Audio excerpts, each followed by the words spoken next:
Big night tonight in Chatham, Kent. Retrofest is officially here, and one of the big reasons that folks are coming out in droves to downtown Chatham this evening is to check out a free concert in Tecumseh Park with one of Canada's finest rock and roll bands, the Trews. And we're lucky enough to have the boys in the studio right now. We've got John Angus. We've got Colin from the Trews. Welcome back to Chatham. Thanks, man. Good to be back. It's been a while. Yeah. This time of year, always gets very busy for you guys. And I'm just saying that as a guy who looks at your website. Yeah. But I noticed that you guys play a lot of festivals in the summer. It's a great time of year to be out playing. You know, it's the weather comes around in all parts of the country, really, and it's a great time to get back out in people's faces. You know, everybody has a great time, and as long as the weather holds out, which it seems like it will, it's a fantastic time to be out playing rock in this country. In a given month, how many outdoor festivals do you figure you play in the summer? Actually, this summer is it's busy enough, but it's not as busy as past summers because we're working on a new record. But anywhere between 3 or 4, I guess. A month, yeah. And or no, 3 or 4 in a week if we're busy during the summer. Wow. Or 2 during the week. I don't know. Yeah. Anyway. A lot. This summer, like you said, we've been working on a record, so we've only taken about a dozen shows, which is probably a third of what we might normally do if we were working on a new record. So, but that's just because our priorities have shifted to songwriting mode. So you put out an EP in November. Mm-hmm. And I guess you're writing a full length? Yeah, the EP was actually, everything that appeared on the EP was written like 2 or maybe even 3 years earlier than it was recorded. Mm-hmm. It was all stuff written around the time we were putting together Hope and Ruin, and the songs just didn't quite sync up with the stuff we were doing out at the Hips place in Bath. These are songs we worked on down in Austin with Gordy, and they were sort of happening concurrently, and they didn't really mix and match very well, so we decided to just leave them be and then do them as an EP after the fact. I know a lot of bands are trying to get away from doing a full-length release. Yeah. What are your thoughts on that? You still think a CD is viable? I think it depends on the songs, the type of songs, and how they kind of fit together. I think sometimes an EP can make a statement. Like I think our last EP made a statement. It didn't feel like it needed to have any extra music on it. But I think in other cases, if you have 12 songs that work well together and it makes a good record, put it out. And if people don't want to listen to it as a record, they can listen to it as individual singles, or people that still are fans of albums. Like I'm still a fan of the album. Yeah. They can have that too. Vinyl or CD?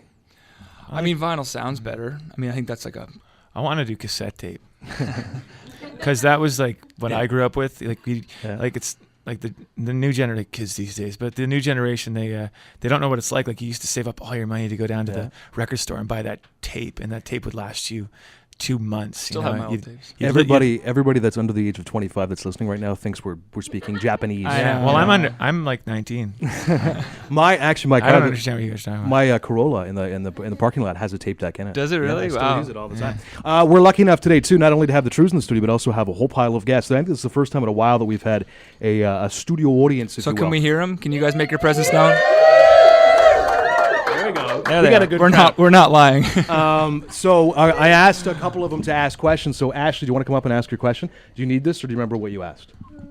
Ask the guys in the Trews. A little refresher. You want. Who was the one person or group that you followed the most growing up musically?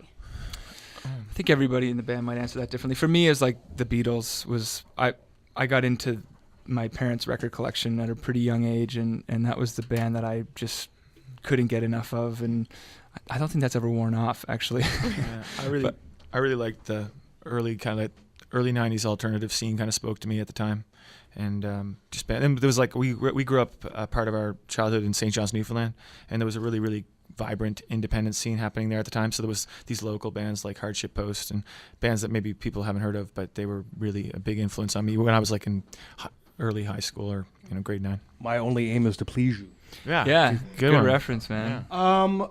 Jason, is Jason still here? Yeah. Come on up, man.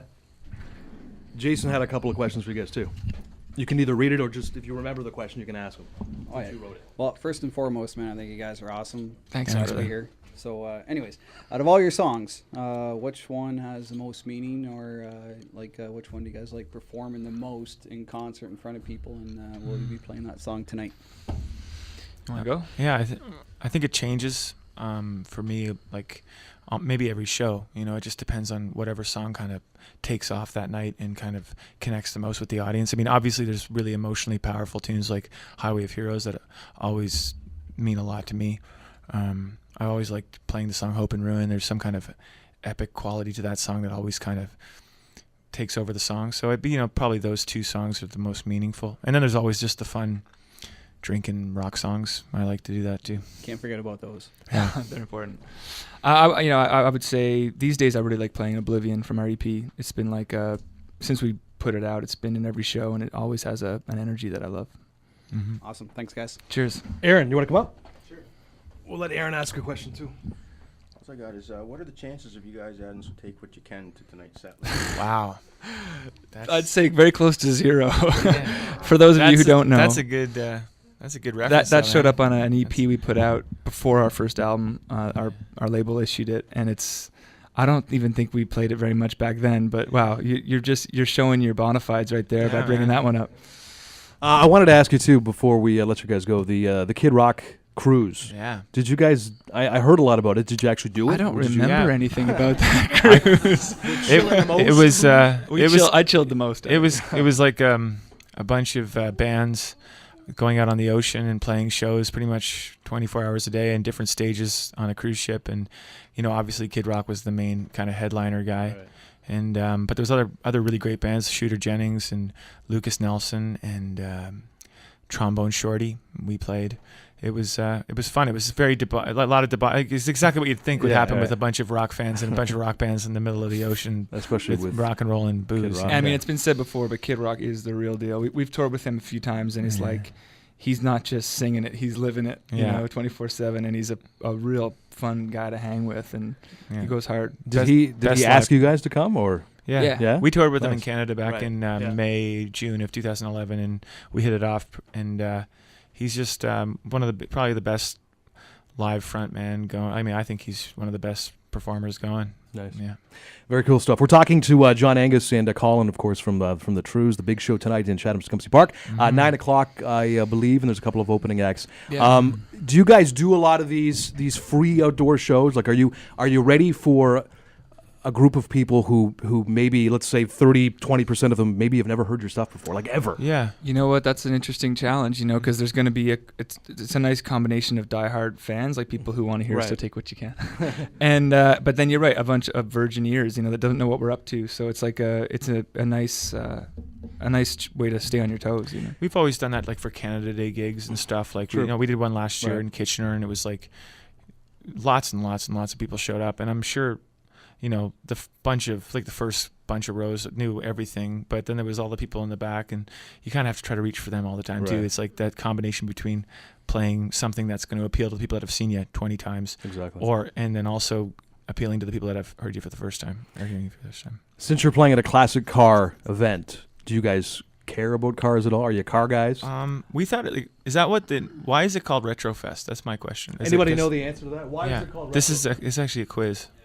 Nobody knows. You'll be graded on Because this we thought later. we thought maybe we'd become like a retro band. That's like I was feeling old when I was feeling old. 5 years. 5 more years. really? Yeah, you're right. 15 is Yeah. the year, right? Yeah. But so you're not into cars? I am. I know what We I drove in like. one to get here. Yeah, exactly. but It's really pretty down by our hotel. There was a bunch I'll of them tell on you. the 401 this Yeah, afternoon. they look awfully good. Yeah. I got it. So you're like me. You don't really care about cars. There you go. Anything else? Anybody want to ask anything before we let him go? No?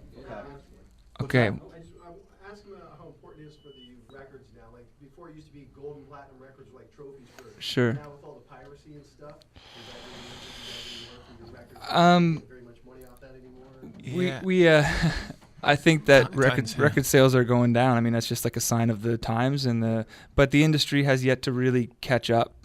But it will, I hear that in the States now they're giving out streaming gold awards for like the most streamed songs on the internet. So I think that eventually the industry, the last 10 years was a really interesting time to come up in the industry, because it's like right as Rome started to fall, we kind of got our foot in the door, and we were lucky to have survived and have a great live base, and we've sold a handful of records despite that, But I think until the industry fully, gets its act back together, it's going to be a little bit of a gray area, in the sales department anyway. And the nice thing is, too, with what you were just talking about, everybody's learning at the same time, right? That's right. No one knows what they're doing, really. We're all kind of making it up as we go along. Exactly. And I think it's very friendly to artists now. I think if someone's creative and talented, they can get out there and they can find an audience. And there's that gatekeeper thing is kind of going away. Like it used to be like, oh, this band is legitimized because they got signed to a major label, and then the major label guy walked them into this thing, and then all of a sudden, oh, we like them now because of this. But that's kind of gone away. I think people have seen through that now, and I think it's a fertile time for good bands. I think there's a lot of great bands happening in this country, and there's a lot of great bands happening everywhere, and they've used alternate ways of getting out there. Yeah. Perfect. The Trews tonight, Tecumseh Park, Chatham, 9 o'clock. We look forward to seeing you guys. We appreciate you coming back in again. Good Thanks to be so much. here. Good to be here. John Angus, Colin from the Trews. All right, man. Thanks, guys.